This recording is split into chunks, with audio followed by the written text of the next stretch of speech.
a very warm welcome to On the Pulse episode 10 with me, Lauren Smith. And we are looking at all things Challenger Qualifier number 2. I honestly can't even believe it. We're deep into the thick of the season, and we're at this stage already where we're looking ahead to Mesa, Arizona, and our second in-person live competition. It's so super exciting. And to join in the revelation of all that's to come, I'm delighted to be joined by Tommy Marquez and Jeremy Austin, two of the finest minds in the sport of competitive fitness. Gentlemen, how are we feeling at Jeremy, 3 a.m. in the morning? I'm glad you said finest minds. Body, not so much at the moment, but the mind's ticking in. But yes, very early in the morning. But again, wonderful to be here. And I can't believe that Mesa is just around the corner, like roughly a month away from getting started. I can't believe the indie comp is in the past that quickly, and now we're moving on. Honestly, I want to clip that last compliment from you, Lauren, and save it for my wife anytime she would otherwise disagree with you. But just to be empathetic with Jeremy, I also woke up at 3 in the morning just to kind of tap into that zest and zeal for the sport that he has as well. So I'm ready to go. I love it. So, long story short, none of us have had any sleep, and we're just going to roll straight on into this. Tommy, Challenger Qualifier number 2. Can you just remind us exactly what the workouts were? 3 workouts for the overall test to get athletes to Mesa on the qualifier side. You had this big, beautiful chipper, a little bit longer time domain. It really feels like a bit of a grind. You have a medium triplet. It is time priority and AMRAP, so it's always nice to see that thrown into the mix, even in the qualifying steps. And then obviously we have kind of a variation on Fran, thrusters, pull-up bar work, 2 familiar pairings, but also with a little twist in there where, you got to run hard. Overall, I think it makes a nice little blend there. So I'm happy with how that played out, at least looking at it from a programming perspective. Now it makes me excited to how do you build on that for the programming once we get to Mesa.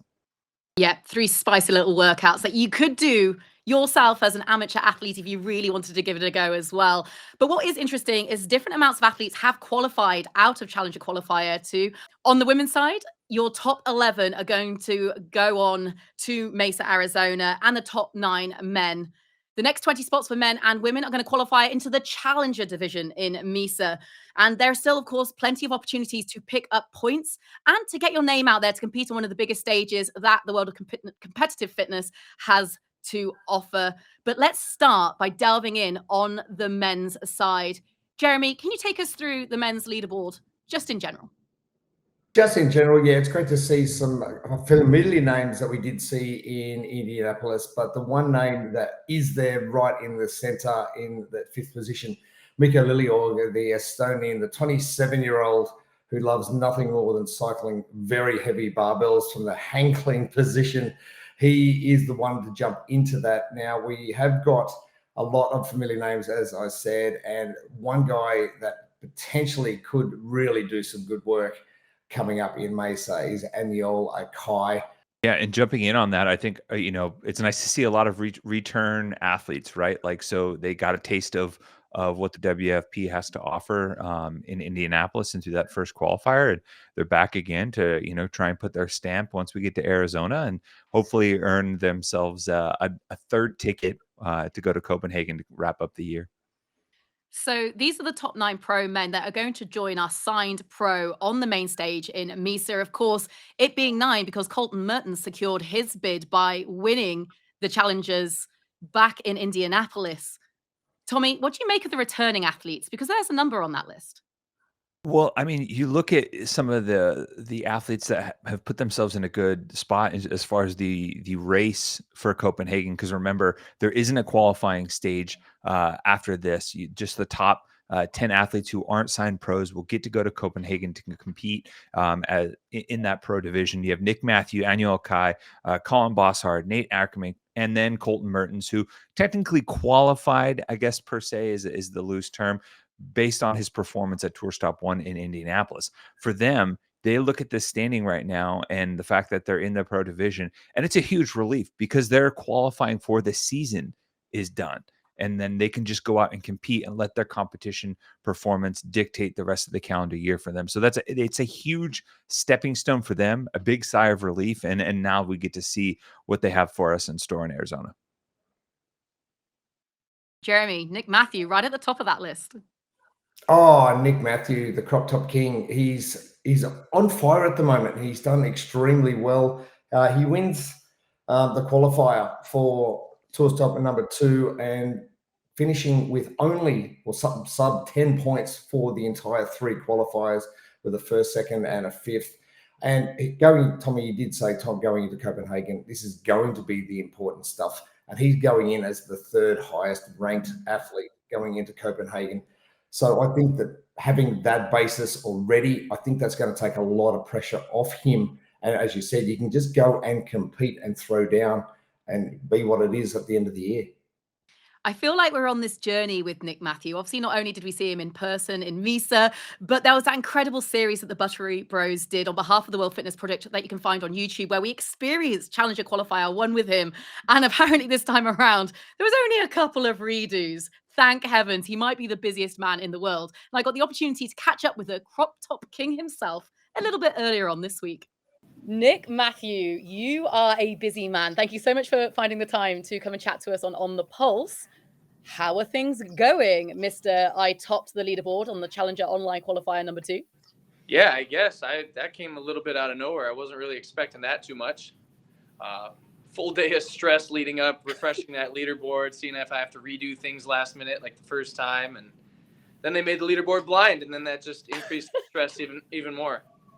But we'll go ahead. I was going to ask, did you have to redo anything? Because wasn't it like 4 redos in your first qualifiers? Yeah, the first qualifier, I redid the double under pull-up lunge workout 4 times. One of the times I just tripped on the first set of double unders like 15 times and just got really annoyed. But yeah, last minute, I made the decision once again that what I thought was going to be my worst workout, I redid, and just so happened had to be the thruster chest to bar workout again. And yeah, that one was not a fun one to redo, but we did it at like 7:30, got the video uploaded, got the new score in, and everything turned out to be better than expected. So yeah, top 5 when you got a first and a second is pretty decent. So yeah, I wouldn't worry about it. You made the right choice. Yeah, right.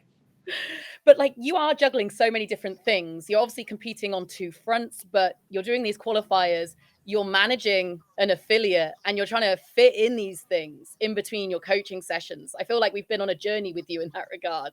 Yeah. But how are you handling this life? We kind of just, at the beginning of the season, we set out a goal that we wanted to kind of, do everything that we're doing, and it's just good to see everything come to fruition. The scores were due 8 o'clock on Tuesday night, both times of the qualifier. I coach usually 4 p.m., 5 p.m., and or 6 p.m. that night. So like I have my morning sessions to work out and do stuff and repeat things if I need to. And then, yeah, last minute after I was done coaching at 7 o'clock at night, I had an hour to fit it in and kind of clear the floor of everybody that was working out and doing open gym stuff. And we got it done both times. So get out of my way. Pretty much, yeah. No, everybody here is pretty understanding in terms of like when there's a camp. We got a lot of people that do a lot of different qualifiers in this gym, so people are pretty familiar with. If there's tape on the floor, like stay out of just kind of the area. Yeah, at least for 15 minutes. Did people stay and watch and cheer you on? Yep. We got a good crew of people here. Some of the competitive people obviously stayed to help cheer me on, and people that are kind of familiar with the season and familiar with what I'm doing. But then we had a whole bunch of people that are just general gym goers that got done with the strength class that night and just stayed by to just see what was happening. So it was fun. That's literally amazing. Yeah. I'd love to know, because like, it's very easy to be one or the other, right? An athlete or an affiliate manager or a coach. But when you, in very succinct blocks of time, have to switch that mindset from I'm coach Nick versus I'm athlete Nick, like, how easy do you find that? I would say I'm in a pretty good routine now that, and over the last few years, I've been able to manage it pretty well. I got people that I can gear up, like if after I'm done working and in like the work mindset for a few hours, I'm like, okay, I got to gear up and do my second session. Like I got people in the gym that can hop up and do it with me that are coming in for their first session. And, I also program a ton of the workouts that I do for my own fitness for the classes. So I'm literally in my classes every single day doing workouts that are programmed for like my journey in terms of competing at WFP and all that stuff. And so yeah, it just makes it a little easier when I can hop into classes and I can hop into the open gym with people and then kind of work and manage and do all that stuff in between. Oh, that's awesome. What are your main takeaways from Indianapolis about your personal performance? Ooh, main takeaways. I would say, oh man, I think Indianapolis was really fun just in general. I think the venue and all that stuff was really sick. My personal performance, I think we went out and we did pretty good. I had some mental breakthroughs in terms of like competing knowledge and like floor knowledge and things like that I felt like I took away. So I'm ready to see what we can, and I mean, applying them to the online in Oklahoma and like things like that. I think they're starting to pay off. So I'm ready and excited to bring it to Arizona next. What would be Matt Burke's takeaways, your coach, from that weekend? Oh man, inside the mind of Matt. I don't know. I don't know how I could put that in my own words. Like he's very detailed. He's very like thought out in terms of everything. Yeah, I'd have to let him speak for himself on that one. I don't know. Just go fast and don't stop. Yeah. Don't talk myself out of the workout before we even start it, kind of thing. Shut the mind off and just go deep. Shut the mind off. Stop thinking about it and just go. Yeah, exactly. It's never as bad out there as you're thinking about it is behind the scenes. You reckon? That's good news. I think so. I think you work it up a little bit more in your mind before you do it. And then you get out there and you're like, oh, maybe I could have pushed a little harder here. Or this wasn't as bad as it was when I did it in the gym at home, So the pacing was better out here. A little bit of an adrenaline bump too, So, yeah. How long through your like very historical and storied career as a professional athlete did you come to that conclusion that it's easier on the floor than your mind tells you beforehand? Like just now, like just literally now. Yeah, literally just this last year. There's hope for the rest of us. Yeah, I mean, there's just things I take away every year in terms of my training, things that I should be doing. And yeah, some things just start to come to you that maybe hit somebody else at an earlier time. And, like you work through it, and it's a constant process of learning and growing and getting better and improving. And yeah, you're never at the end. So.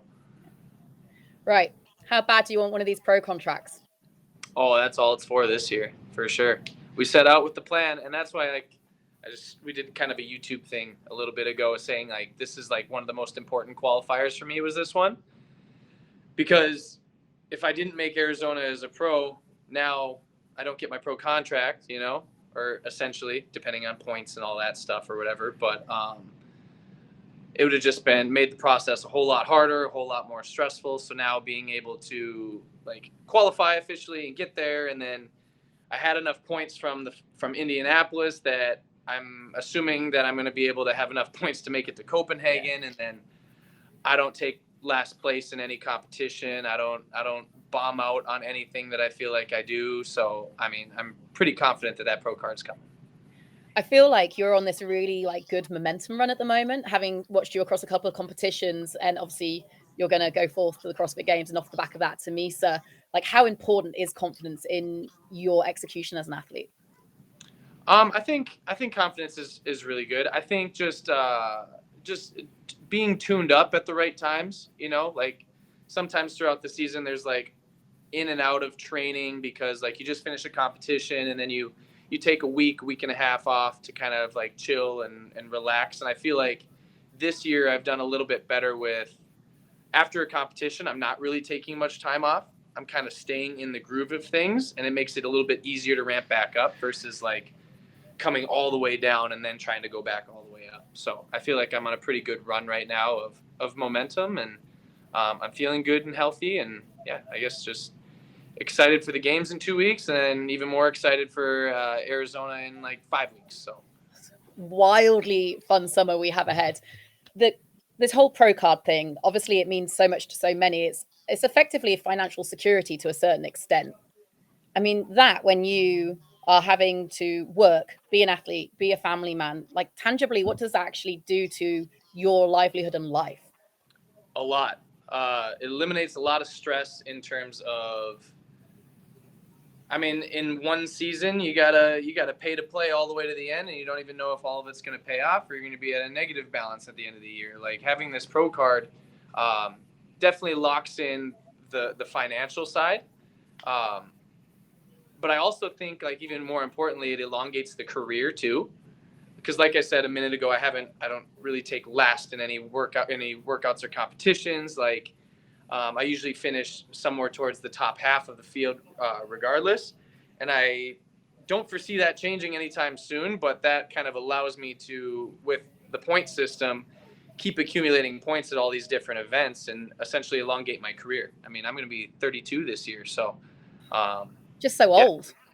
Yeah, right. I know. Go away, you and your 32 years old. I don't feel it yet, so we're good. We're good. Yeah. So, but in the grand scheme of things, I can see myself doing this for many years to come still, like, without hesitation or stopping or anything. Well, that's amazing. And I really hope this all happens for you. I can't wait to see you on the floor in Mesa, but best of luck first in 2 weeks' time. It's going to be a good old summer we're going to have.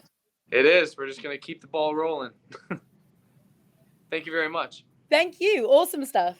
So good to hear from Nick Mathew there. His eyes firmly on a signed pro spot come the end of the season. But of course, there's a little matter of both Mesa and, of course, Copenhagen in the way first. But we're excited to see what he's going to do over the course of the season. Let's delve back into that top 9. The main men that we're going to be focused on over the course of the next couple of weeks. We build up to the next in-person event at the World Fitness Project. Tommy, Aniola Kai, arguably, he didn't live up to his own expectation, I think, when we were out in Indianapolis. How do you see him faring, and how much of a fire might that have lit under him? I think Aniol's chances are great here to not only improve on his performance from Tour Stop 1, but to, hopefully secure a spot for Copenhagen and start to make a splash and a dent on the top end of that leaderboard. You look at the other men that are in that race for Copenhagen with him. Well, Aniol's the only guy who's not competing at the game, so he can have full focus on Mesa coming up without the potential kind of drawback of adding wear and tear from another multi-day competition to recover from. So success, really, in my opinion, if he can just get into that 10 to 15 range, maybe on the outskirts of the top 10, he'll get a spot to Copenhagen and start to build upon his performance throughout the season and a little bit of momentum to really focus on getting to Denmark, having a good performance in Denmark, and then getting to enjoy the double points that'll be awarded there as well. He looks so strong in that Challenger Qualifier 2 workout win that he had, that clip that just showed. Super excited what he can do out on the floor. Also, very keen to see how Colin Bossard is going to perform, Jeremy, a youngster out of Switzerland and showing so much promise so early on in his career. Oh, for sure. And I think 2025, 2026 is going to be a real earmark for Colin Bossard, Qualifier 3 winner. For the qualifier, he was 1 minute back from the first qualifier from the eventual winner, Nick Mathew, but he finishes in 10th, his best place finish in Pro 3 in Indianapolis, but ended up finishing 24th overall. And with some barbell cycling and the pull-ups we know he's very, very good at, I think that this could be the start of something for Colin Bossard, something really big, qualifying for the games already as well. I just think everything's laid out for him, and I think it's only up to him now to see what he can do. And it has been such a long time since we've seen this kind of talent come out of that Swiss region. So it's super excited to see him flying that flag. I think it must have been Adrian Mundweiler. Like, that's how far back we're going. But guys, Lucas Esslinger too, yeah. And Lucas Esslinger, of course. And obviously you look at that group and there's a lot of people who really could challenge. Like, if we were to indicate your top pick for those who could push towards a top 10 finish at the close of Mesa, Tommy, who would you be looking at? Well, I'm looking at a guy who wasn't in the top category out in Tour Stop 1, and Jack Farlow. He couldn't have started worse in Indianapolis, just basically taking the ball and punting it into the stands on that first event. And then how does he respond? He rattles off 4 consecutive workout wins in a row to put himself back in podium contention and kind of loft himself back into the conversation for in the race to Copenhagen. Now getting to compete in the pro division is going to be a huge boost for him.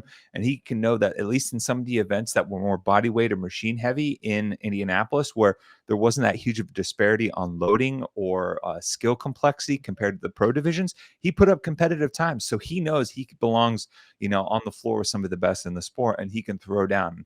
To me, that bodes well for him. Oh my gosh, how much are we all three on the Jack Farlow hype train? His performance in Indianapolis was spectacular because he had like the day one from hell. It was dreadful. It was over and done. And the way he turned that around, like, what a special athlete. Jeremy, I'm not sure if you're going to top that because he's one of my all-time favorites. And I think he's going to do great in Mesa. I think he's going to do great as well. I think you couldn't have bottled it better with the word dreadful. I've not seen a worse start, almost games from Pat Vellner, but this was way worse. But way to dig yourself out of a hole. Oh, he was amazing. But another guy I'm looking for is a guy I mentioned earlier before was Tuta Magda, the former games athlete, and a youngster who's really got it laid out in front of him as well. He does very well in the first qualifier for Indianapolis, doesn't perform exceptionally well, but I think all the work is already there. And he's going to be one of those athletes. I think we've just got to keep an eye on. I think we're going to put a bracket around 5 or 6 athletes that are going to be in the same boat, but I don't know if we can top Jack Farlow. Now, obviously the top 9 pro men qualifier is super exciting, and there is going to be an epic competition when we get over stateside, or at least when me and Jeremy get over stateside. But let's turn our attention to the challenger field, because there are 20 men there who want to make a mark, want to collect points. And honestly, a few of them are in a really strong position to go to Copenhagen, despite being in this challenger field. Yeah, for sure. And it really speaks to the importance of why this whole season, as a complete season, really matters in terms of points and accumulation of points, and why I think a lot of athletes are excited about that, right? Because you look at Chris Ibarra and Tola Moracanio specifically, they were in 2nd and 7th respectively in points in the race for Copenhagen and getting to qualify for the finals in December. And even though they didn't technically make it into the pro division this time around, their points accumulated from the previous tour stop puts them in a nice place to where really, if they can, make the podium or right around 1 spot, 2 spots outside, they're still in contention for a spot to Copenhagen. So just because you maybe didn't make it into the top division for 1 stop doesn't mean your hopes and dreams for the season are completely dashed. So the fact that they started well, have put themselves in contention, they still have a great chance moving forward if they can perform well in their division in Arizona. And double points in Copenhagen. Jeremy, when we were looking at that graphic, there are plenty of asterisks. The asterisk identifies someone who's never competed on the World Fitness Project stage before. What kind of opportunity does that give athletes who are finding themselves kind of in the biggest of shows and an opportunity to compete amongst the best in the world? I think it's probably one of those great opportunities. The athletes that don't have an asterisk next to their name have obviously understand how things work, the World Fitness Project, how the performance, how the production, everything rolls out for the entire 3 days of competition. So these youngsters coming in, they're going to have a glimpse of what that feels like, but I think it's going to come down to those guys who have got the experience already. And you've got guys that, like Danny Camacho, you've got Matt Gilpin, you've got Roldan Goldbaum as well. Roldan finishing in 3rd, which was a great result for him. But I think that experience is going to speak volumes once we do get to Mesa. So these young ones, they're going to get a real good taste of what the World Fitness Project has got to offer, but they're up against it, I reckon. But ultimately an amazing opportunity for their careers as they look forward to hopefully very long ones. Right. Congratulations, though, to absolutely everyone who has taken part in our Challenger Qualifiers. You all crushed it. Let's have a little look at the women, shall we? Firstly, Tommy, why have we got 11? Well, multiple factors at play here, but here's the Reader's Digest version. Originally, they're 20 signed pros, which means 10 qualifying spots to the pro division at each tour stop. 2 of those signed pros, Emma McQuaid and Bethany Flores, are out due to injury and pregnancy. That means 12 spots are now opened up, but because of her performance at Tour Stop 1, Fee Sagafi was extended an invite into the pro division. So 12 knocks down to 11. That's how we get to it. Who said we weren't going to use math after grade school? Take that, Mrs. Pybus. 3rd grade. I got you. Yeah. I love maths. Maths. Maths. You Americans. So, Jeremy, we've got a brand new name at the top. Jamie Simmons. Not exactly a brand new name. That was probably not the turn of phrase I should have used. A very exciting name at the top. Absolutely. We extend the world in the World Fitness Project out just a little bit more across the Pacific to New Zealand as well. And great to see the Otago native get a start in the second tour stop at Mesa. But I don't think anyone is more excited than me to see someone else from the Oceania region be able to step up onto the main stage again. And she's done everything there is to do. She's qualified for the game. She's won Dubai Fitness Championship. She's played rugby. She's got everything that she needs to put in there, though she's spending a little bit of time with family during Tour Stop 1 in Indianapolis. I think she's going to be one of those athletes that you've really got to keep an eye on, because you sleep on Jamie Simmons, she's going to hurt you, not just as a competitor, but I think she's going to be sneaky smart with what she's going to be doing on the leaderboard as well. And don't be surprised if she does something really amazing in Tour Stop 2 in Mesa. I mean, you mentioned her background as a rugby player. She'll be coming over to Mesa at the exact same time that the Women's Rugby World Cup is going to be on. So I'm sure like our eyes will be firmly on the Black Ferns and how they're going to be performing, especially against my Red Roses girls. I think me and Jeremy are going to have a bit of a head-to-head out in Mesa over our rugby. Yeah, we will. Whoa, what about the Eagles? USA, come on. Right. Well, obviously, Jamie, top of the table. We're really excited to have her kind of in the mix of the World Fitness Project, because she is just an incredible athlete and someone that we've watched for years. But right behind her, and already in the top 20, is an athlete that we have seen have the most roller coaster experience when it comes to qualification, finally getting her shot. And at last, it seems like this year, everything is just lining up and going well for her. Tommy, Annika Greer, she is just in the form of her career so far.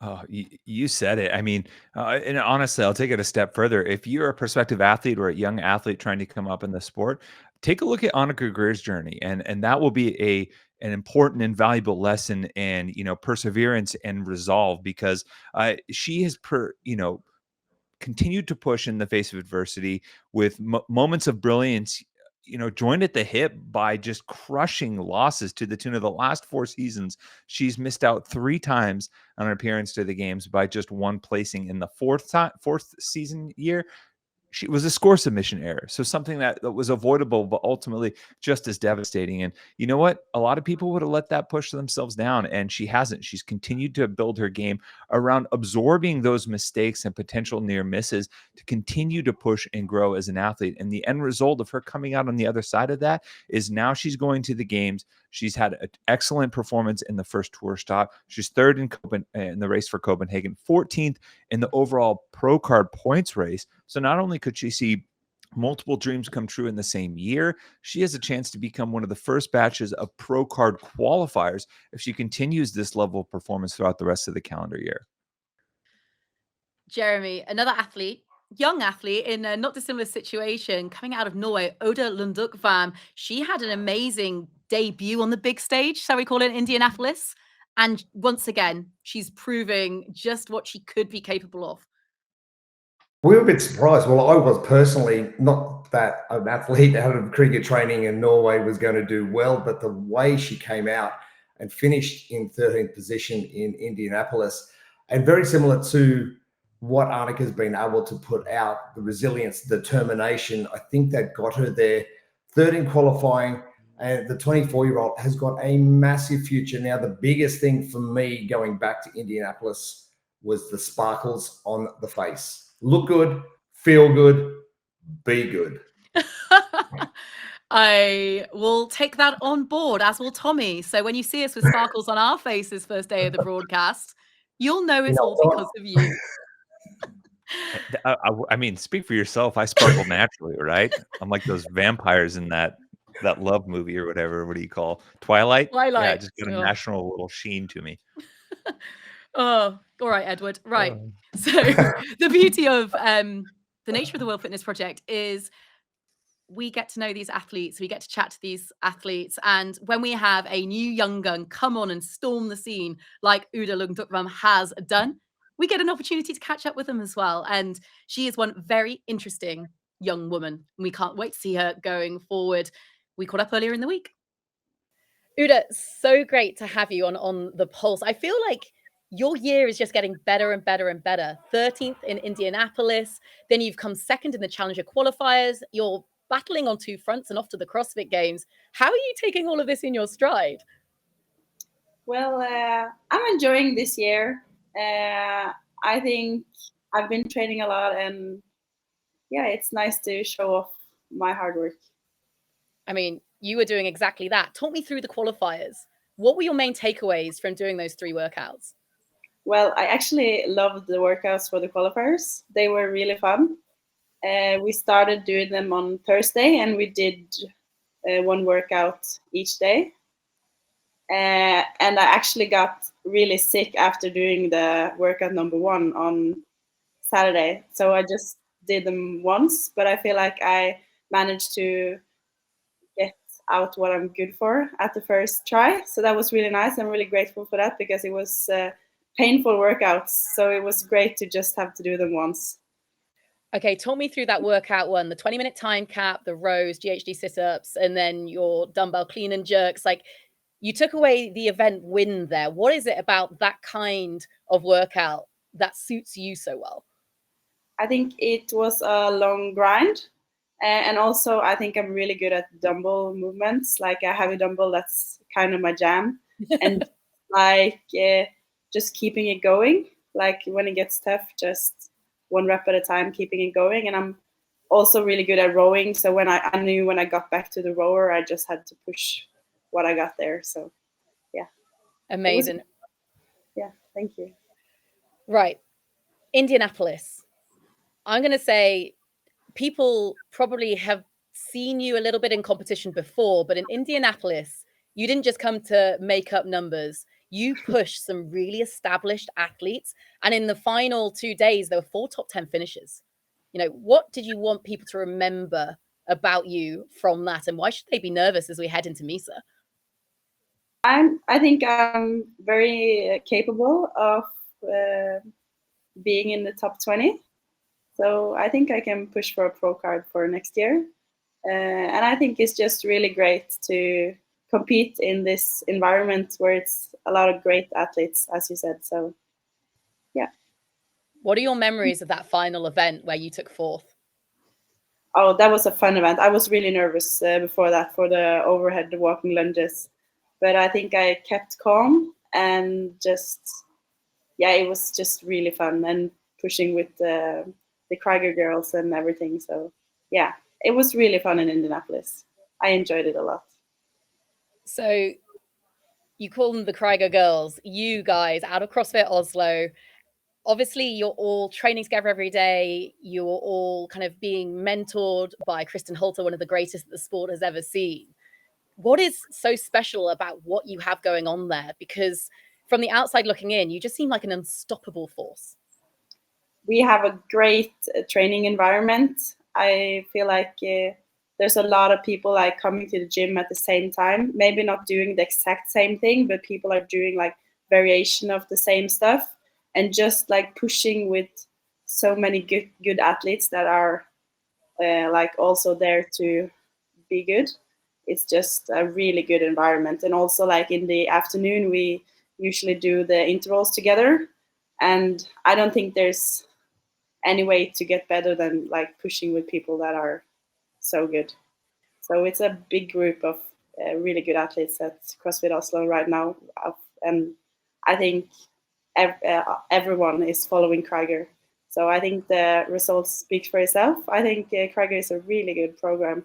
And also we had like 7 or 8 people qualifying for the Pro and Challenger this time. So that's great. So you're going to be getting a really big group house. Yeah, we are actually. And it was really fun doing the qualifiers also together. Such a big group. That was amazing. I mean, you found yourself in like such an incredible community. I can't help but think that it's kind of an environment that you thrive in, because I know that you grew up with 4 younger brothers. which Yes. must mean that like your childhood was all about being around people and playing together and being competitive. Was that Yeah. what it was like? Yeah, it was really like that. And I think I tried, like you said, in environments where we like compete against each other and want to beat the others. But we also like are really good friends, so we want everyone to do good, but also, you want to, you want them to do good, but you also want to do good. Or But yeah, it's kind of like having brothers, right? yeah.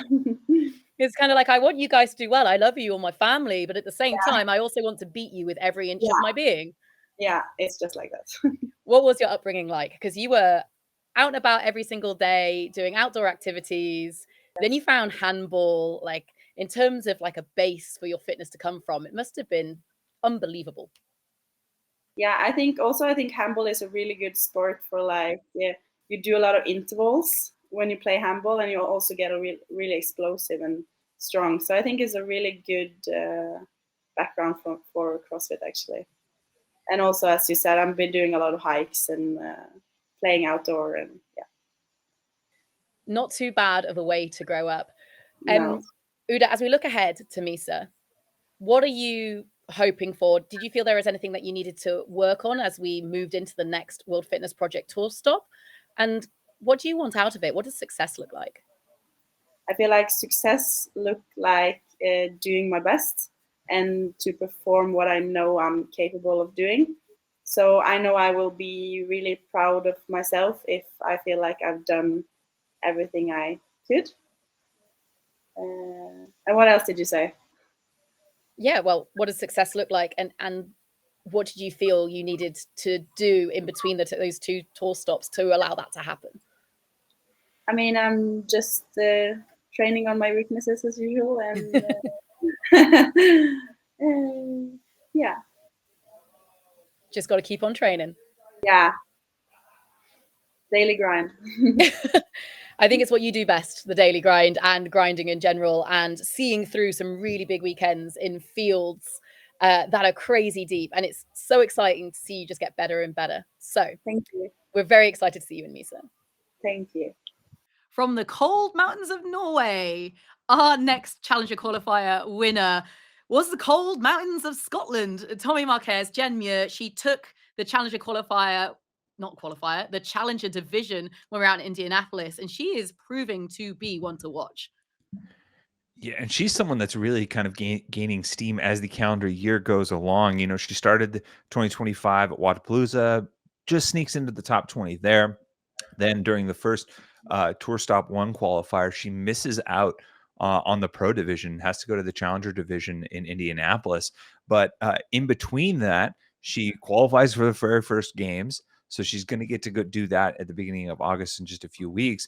And then when she shows up to Indianapolis, she dominates the Challenger division, wins the very first workout going away, and never looked back, and has really started to gain steam as the season goes along. And she's got some things about her game with some of the longer time domain and aerobic capacity stuff that makes her a threat anytime she steps onto the competition floor. And so now she comes up and knocks this second Challenger qualifier out of the park, gets to go into the pro division in Mesa with a nice setup in terms of points in the race for Copenhagen. So I think really there's a high chance we're going to see her at the end of the calendar year in that pro division in Denmark. And at this point, the sky's the limit for her if she continues this upward trajectory. Curveball question for you, Tommy. When you are a Challenger division athlete and you have made that step up into the pro division, like how seriously do you think those athletes are being taken by the rest of the field?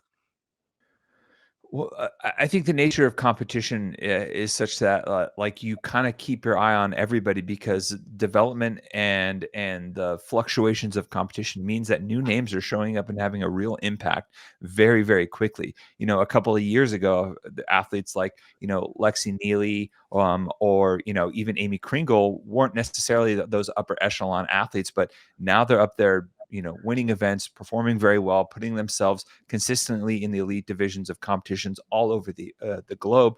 And those up and comers have more opportunities to get high level competition throughout the calendar year, with, World Fitness Project being one of them. So I don't think anyone is really sleeping on these new up and comers, and anyone that makes it into those pro divisions, the fact that they're there on the competition floor with you is kind of proof in the pudding that they deserve to be there. Yeah, I absolutely love that and completely agree. Right. So that is our 11 challengers that are joining our pros in the top division of the World Fitness Project. Let's take a little look at the 20 who are going to be deep in the thick of the challengers. So these are our Challenger qualifiers. Lydia Fish at the top of that. But Jeremy, perhaps you can pull out a few women who already have tall points and assess their chances and opportunity. Well, as Tommy said, Lexi Neely is one of those ones that you've really got to keep your eye on. She's got the performance already. She's finishing 15th in Indianapolis, and I think she's just going to keep progressing the way she is. Lydia Fish is another one of those. Linda Kiesman as well, Trista Smith and Emily Rethwell that had the pro card already for this year that are sitting down there that really want to get back in there. And as Tommy said, everything they're doing now is going to be setting themselves up for success in Copenhagen, and that's what these athletes have got to be looking for. So having exactly what I mentioned before about the men, having the experience on the floor in Indianapolis and how things work at the World Fitness Project, I think it's going to benefit these 5 ladies in particular going into Tour Stop 2 at Mesa. I'm looking at those Challenger qualifiers and it's a deep field, Tommy. Like there's a lot of like well-known names amongst them, but then you've just got this sprinkling of new faces. How's that going to shake things up? Well, I think that's one of the reasons why the World Fitness Project exists, right? Is to provide opportunities, more competitive opportunities to help athletes develop and grow in the sport too. And, just because you're in the Challenger division doesn't mean it's going to stay that way too. So you kind of, I guess, use this as a backfill PSA too, because you look at the top, Linda Caseman and Lydia Fish.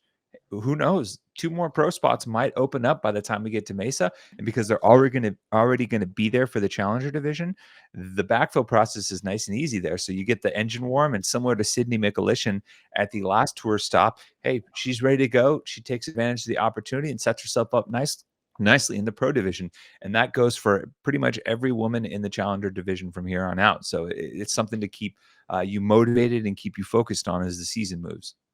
Yeah. And I'm looking at those girls and I'm like, yeah, they're going to do some damage on the competition floor over in Phoenix. Very excited to see what they can do. Congratulations to all of them. And of course, they were put through 3 super stern tests that really challenged every part of their resolve. This entire season has been masterminded by Will Moorad. And we caught up with him in a slightly unexpected location as he was kind of half on his holly bobs and half doing a little bit of World Fitness Project magic. This was our conversation. Will, thank you so much for taking the time to come and join us on the Pulse. Well, firstly, you're in Bern in Switzerland. What are you doing out there? Yeah, we came out to Switzerland. We're visiting one of our fitness projects here at CrossFit Bern. So I just finished a workout. I'm sweaty and just really acting the part right now, but it's great. It was a 15-minute AMRAP, 20 sit-ups, 15 box jump overs, 10 chest bar pull-ups. So yeah, it was a lot of fun. The community here is amazing. I love that. How important is it for you to integrate into the community like you are doing as part of your role as sports director? Yeah, it's a ton of fun. I've owned gyms. I've been an athlete for over a decade. So being able to connect with the community around the world has been really special to me. We were just in Mexico City, it feels like last week. And now I'm in Europe doing the same thing. And there's plans to go around the world after the second tour event. So it's really, really special. It really feels like things are building towards the second tour stop in Mesa. We have just come to the conclusion of the qualifiers for the Challengers. I mean, everything that you set out to achieve with that structure, do you feel like it's coming to fruition now we've had a couple under the belt? Yeah, definitely. There were some growing pains with the first qualifier, just with our team, learning different people's strengths and weaknesses, whether that's just through communication or logistics of how we run the qualifier. But this time around, it was nice. It was our second rep. Everything was a little more familiar. We got things done a little bit quicker internally. So yeah, I'm really happy with how it's going. Did the programming play out like you expected it to? Yeah, I mean, these athletes are so impressive. The amount of males that went under 14 or went around 14 minutes on that chipper was incredible. The snatch workout, a couple guys were going right around 90 seconds per round, which was, again, I thought would be around the top score, and it was. And then I believe the top scores were right under 3:30 for the sprint. So a broad range of time domains and intensities we were able to introduce, and then the guys and girls kicked butt. So it was really fun to see. Who needs a 6-minute time cap? That's what you're saying. Yeah, no one. We wanted No one. But what's amazing is it's produced another field of athletes who, for all intents and purposes, we can identify through this qualifier as being hugely competitive. In your mind, how are they going to stack up against our pro field at the moment? Yeah, I think they'll stack up great. You know, we had some standouts from the first Challenger event into the first Tour event, and I'm expecting the same thing in Mesa. And there's a lot on the line in Mesa for the guys and girls that competed in Indiana and accrued some points there.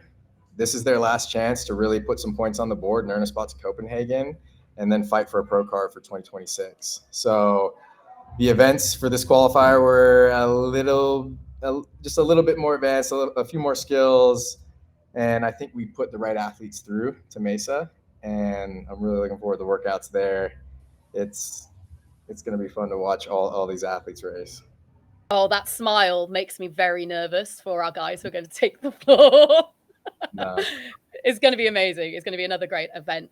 In terms of the athletes that are going to be taking to the floor, were there any that really stand out? Have you actually spoken to any of them about how they're feeling, knowing that points are on the line and they're chasing these pro cards? Because you must have just done in your capacity as a friend as well as, you know, the top. Yeah, totally.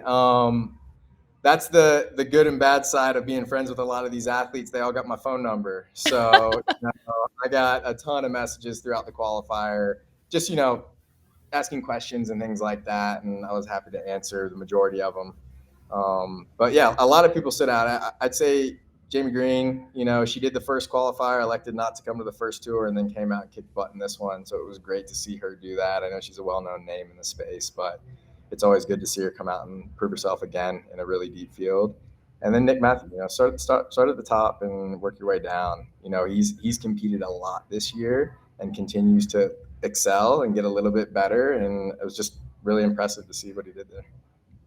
Is there like for lack of a better expression, warm, fuzzy feeling when you see the amount of effort that athletes are putting into your qualifier system and to make it into the World Fitness Project? Yeah, it's proud. I think people realize the legitimacy of what we're building at the World Fitness Project, and we're doing it for the right reasons and in an authentic way, and connecting with the athletes in a way that really hasn't been done before. So I'm proud of that. I'm proud of the team and how we've executed thus far in the year, and I can't wait to kick off things in Arizona. That's when moves will be made and tickets will be punched to the World Championships. I love it. Thank you so much for taking the time out of your busy, crazy schedule, and enjoy the Swiss Alps. I'm not going to pretend I'm only a little bit jealous. Have a great day. Yeah, you too. Well, thank you very much, Will Moorad, for taking the time. Enjoy the beautiful mountains of Switzerland. Gents, have you ever had the opportunity to visit Switzerland? Jeremy, I'll let you go. You're the world traveler. Oh, yes, actually, it was about a year and a half ago. I spent a week and a half traveling through. We started Chamonix in France, and we drove through Switzerland for about a week. So I got to experience everything that was good about Switzerland. So yes, I enjoyed it very much. Everything good. Oh, man. Cheese and chocolate. So, Oh my gosh. Will Moorad, you better come back with some cheese and chocolate. Oh, I'll second that. I've been to Switzerland. I spent an overnight stop through in Switzerland and Zurich right around Christmas time. Went to a Christmas night market. Ate my body weight in raclette and that Frey delicious Swiss chocolate. So let's just run that back. I would like to do that again. Peak health. So guys, final thoughts. We've had our Challenger Qualifier 2. We're getting ready and set for the second tour stop. This is it. The last opportunity before Copenhagen. Yeah, I'm most excited to see the full programming slate for Tour Stop 2, right? anytime you have a multi-part season or anything that involves stages or whatever you want to call it, I like seeing how each stage kind of builds its own identity that weaves in with the entire slate as a whole. So, we obviously have, all of the Challenger Qualifier workouts from this season out now. We got to see what happened at Tour Stop 1 in Indianapolis. How is Mesa going to put its stamp on the first World Fitness Project season from that, beautiful mind of Will Moorad? And to me, that's always exciting to be able to look back in retrospect. What about you, Jezza? I'm looking at what the athletes can withstand pressure-wise in the lead up to Copenhagen and what Tour Stop 2 is going to do to those standings once we finish up at the end of August. But I'm also excited that we are increasing the depth of the world in World Fitness Project to include New Zealand this time with Jamie Simmons. I think she's going to be something really special. So look out, world. Oceania, here we come. I absolutely love it. And from a personal perspective, I felt like Tour Stop 1, everyone was in super high spirits. It's very jovial. I think there was a sense of everyone just working things out. I'm excited to see how that sentiment might just shift slightly, because it's getting really real now and the points, they are really counting. So yeah, we've got a huge match to look forward to. But first and foremost, a massive congratulations to every single athlete who took part in the Challenger Qualifier round 2. And here are the final results in all of their glory. Great job, everybody. You're putting your body on the line week in, week out. It doesn't go unnoticed. We cannot wait to see you live in Phoenix, Mesa. And if you guys at home didn't experience the crazy atmosphere of Indianapolis, the light show, the noise of the crowd, the entrances, athletes reading out their own entrances in their own voices, there was a smoke machine, a legit smoke machine. And of course, Tommy Marquez and Jeremy Austin in real life. What is not to love? Well, guess what? There are still tickets available if you do want to join us in Mesa on the 29th of August. We would be super excited to have you there. And I know the athletes treat you as an additional motivation. So get on there, support your favorites, and hopefully we will see you in Phoenix, Arizona. Tour Stop 2 is coming up next, less than a month away.